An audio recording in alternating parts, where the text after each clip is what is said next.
Hello everyone, merry meet and welcome to my vlog number 14 for the beginning of the month of February.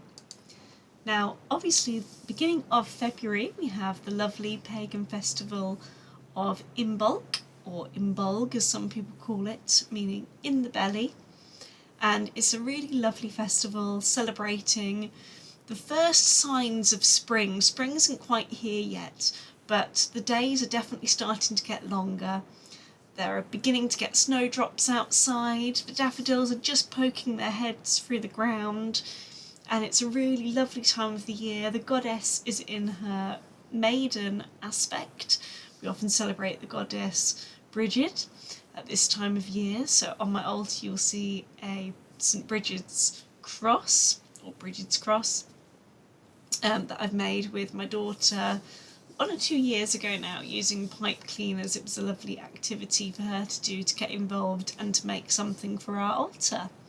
So this is my updated altar, and you may have remembered if you watched my last vlog, vlog 13, at the end of January, we used up some of our old candles that still had a little bit of wax in them. We melted all the wax down and made this lovely layered candle to have with our Imbolc meal.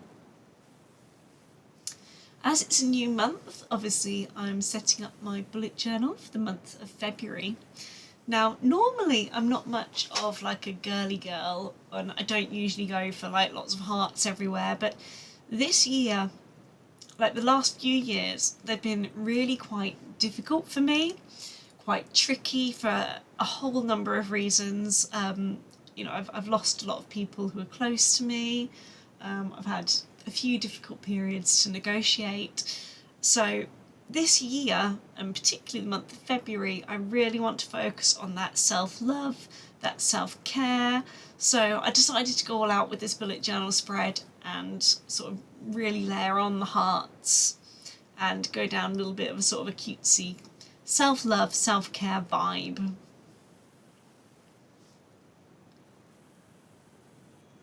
So on this spread I've done a mixture of stickers, some of the stickers that I just got off of Amazon, and some that come from the Positive Teacher planning company.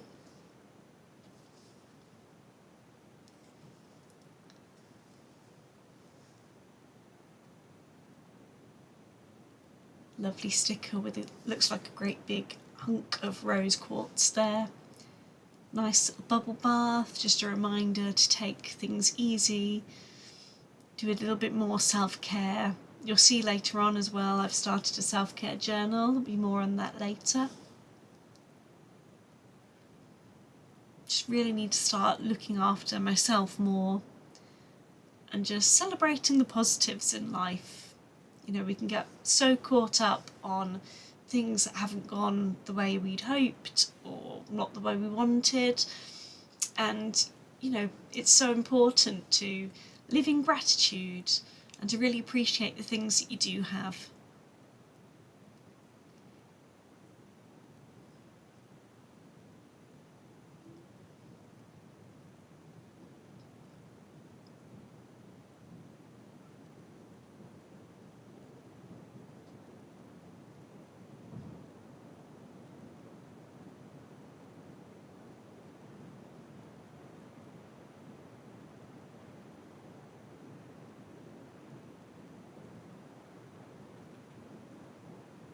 In terms of colour for this journal spread, I decided a lot of the time I use sort of markers or felt tips in my journal just to make it a little bit softer, a little bit more feminine, I guess you could say. I decided to use pencil crayon instead to do the colouring. But then I decided just to bring it a little more into my style, a little more alternative, I decided to then go around some of it in a thick black marker, just so it wasn't too girly. Not that there's anything wrong with girly, it's just not usually my style or my vibe. But I really liked the way that this spread turned out.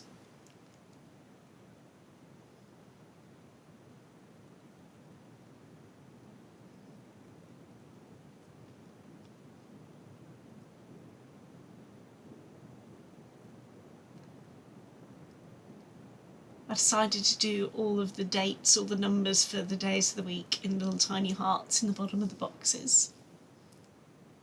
And no washi tape this month. As you know, I often like to do a little bit of baking. My daughter decided not to join in me with this one until it came to doing the icing at the end. But I actually got this idea off of a Good Food website, and I'll link that in the description down below. This recipe is for a hidden heart loaf cake. As I say, I've loosely followed the Good Food recipe. Obviously changed it into pounds and ounces, as that's what I like baking in. And then you'll see on the original recipe as well, they used milk chocolate to do the topping of the cake, whereas I've used, a little bit later on, you'll see I've used white chocolate instead.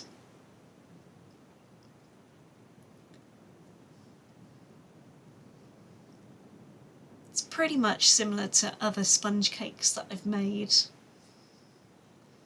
Main differences of this one obviously is that the red heart in the middle of the cake is made up using some, first of all, red food colouring, but also some cacao and quite a lot of almond as well. I put a little bit of ground almond in the white cake mixture, but I put quite a lot into this one, as you'll see here now. And also a little bit of, just a tiny little bit of vanilla, and also the milk that I'm using here is coconut milk, just because that's what I normally have around in the fridge. I think the recipe just asked for milk, so whatever milk you're used to using will be fine.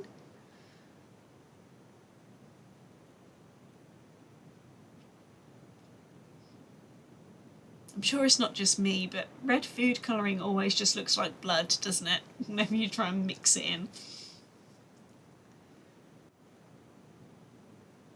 Certainly made a really nice sort of dark chocolatey, browny red, sort of maroony cake mix.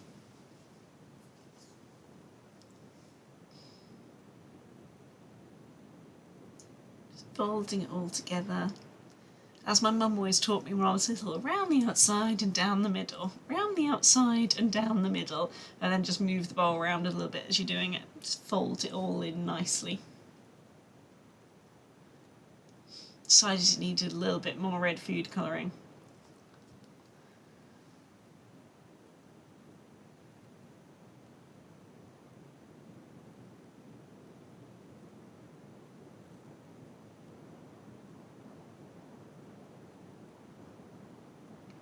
I'm a little bit lazy in some ways when I do baking, because rather than weighing out the ingredients separately in separate bowls, I often just put the baking bowl onto the scales and then just change it down to 0 whenever I want to add in a new ingredient. So I sort of weigh it as I go along rather than weighing it separately or all at the start. Decided to add some greaseproof paper to the bottom of the tin, just so it didn't stick. My mum always taught me to use a couple of sheets on the bottom. Just make doubly sure that you can get that cake out at the end. And then I'm using the top of the stalk, the sort of margarine, just to rub all around the side. So this is the sponge, as I said, it's a hidden heart cake. So this sponge I knew I wanted to be fairly flat so that I can cut the heart shapes out of it later.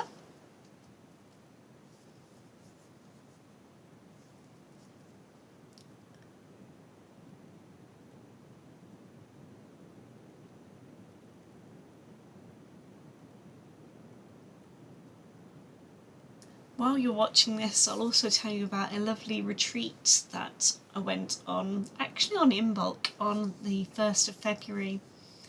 It was a little village, about half an hour's drive away from me. And it was really, really lovely. I didn't know anybody else that was going to the retreat, never met the lady that was leading it before, but it was just there were 7 of us, 7 women, all just in a room, sort of celebrating the time of year, the stage that we're at in our lives, Imbolc, and just really just coming together just to lift each other up and celebrate ourselves. And it was just so wonderful. Celebrate the new beginning that Imbolc can bring and can offer.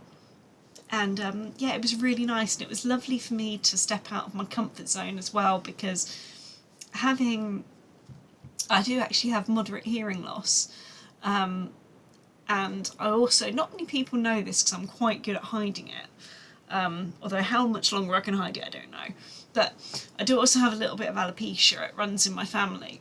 So for me, going completely out of my comfort zone by meeting this group of people that I didn't know, it was such a thrill, and it was just so wonderful that we all held each other in that space and cared for one another.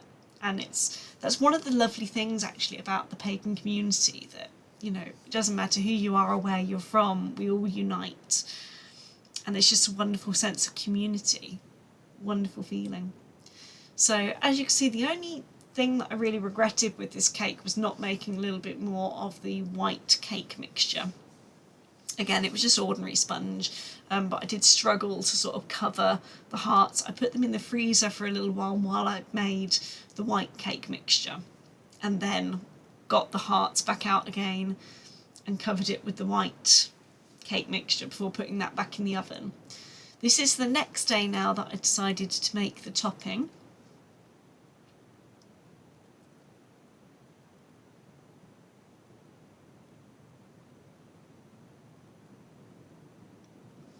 Using some lovely white chocolate. Recipe called for 200 grams, so you'll see in a minute I've used 2 bars of white chocolate. I always love watching sped up videos of chocolate melting. I don't know why, I just find it really relaxing.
So into the topping mixture I'm adding the double cream.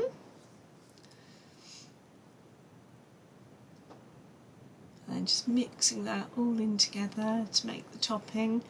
Obviously the topping was quite runny once everything was all melted and mixed together, so for a little while I waited for it to cool down, then slowly put it in the fridge, and then when it cooled down a little bit more I put it in the freezer, just because I didn't want to be waiting around all day for it to be cooled down so it wasn't too runny to spread it.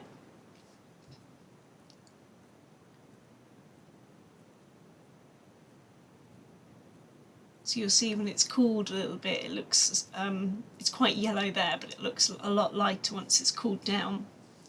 So in the meantime, whilst we were waiting for that to cool, I got these ice paints that I'd got ready out of the freezer. And they're basically just water and food colouring. It was part of one of Phoebe's paw print badges. I think it was her winter challenge to do some painting with ice paints. And a lot of the websites that you look at when you're looking at least like I do as a primary school teacher, I often like looking at sort of children's activities and different craft ideas on websites. A lot of them say to use lollipop sticks to put into the ice cube trays when you freeze them, and which I decided not to do.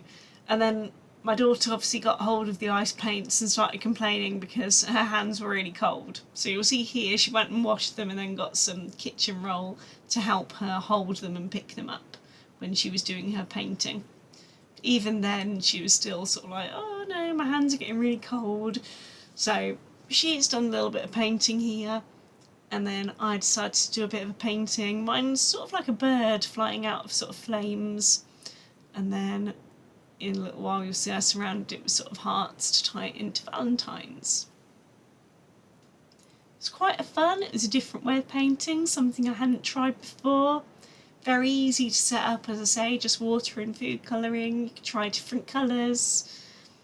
I also really liked the way actually once it had dried, sort of when the colours had bled into the page a bit more, it looked really, really nice. I might perhaps cut bits of it up later and use it in sort of journaling or scrapbooking.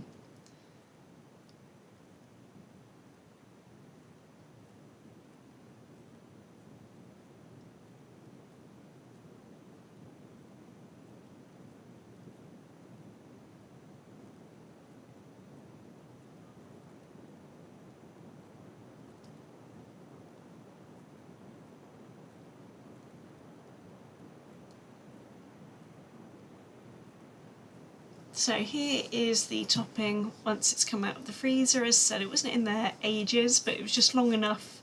This is obviously sped up, but it was just long enough so it wasn't really, really runny and it didn't just run straight off of the cake. Obviously this is the following day, as I said, from the day that I made the cake, so the cake's all nice and cooled down. And it was just about right, to be honest, to pour over the cake and to be able to ice the sides with it.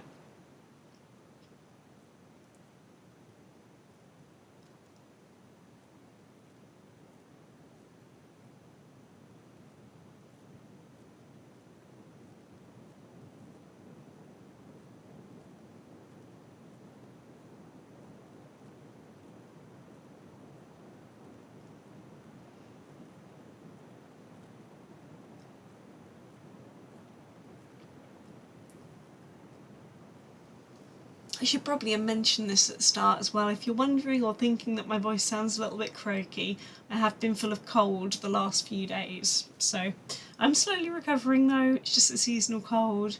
It's typical, isn't it, that, you know, as a teacher, half-term holidays start and you come down with a cold. But never mind, even though I'm currently not obviously actually teaching because I'm at home with my baby boy at the minute, but even so, I've still come down with a cold at the start of half term. Never mind. So here, this is the part that my daughter really wanted to help out with, putting the sprinkles on.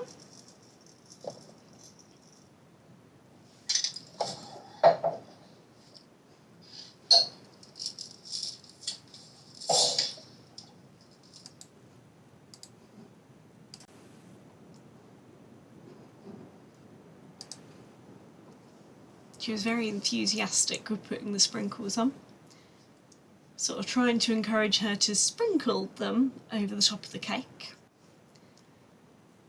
I think if she had her way, they'd be a good centimetre thick all along the top of the cake. Although Daddy in particular isn't that keen on sprinkles, so I was trying to get her to sort of spread them out a little bit more. And then once again she sort of started just putting them all in one place, so I kind of intervened a little bit and spread them out a little bit more, and spread them out a bit further.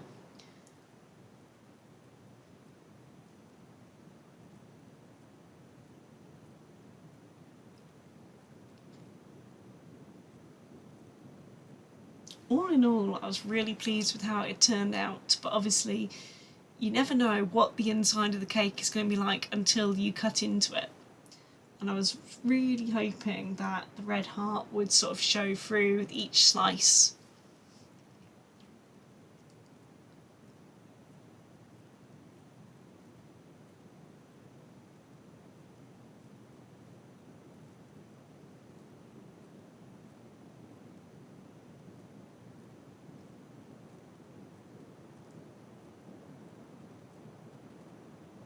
So the moment of truth, will the red heart be there and will it show up nicely?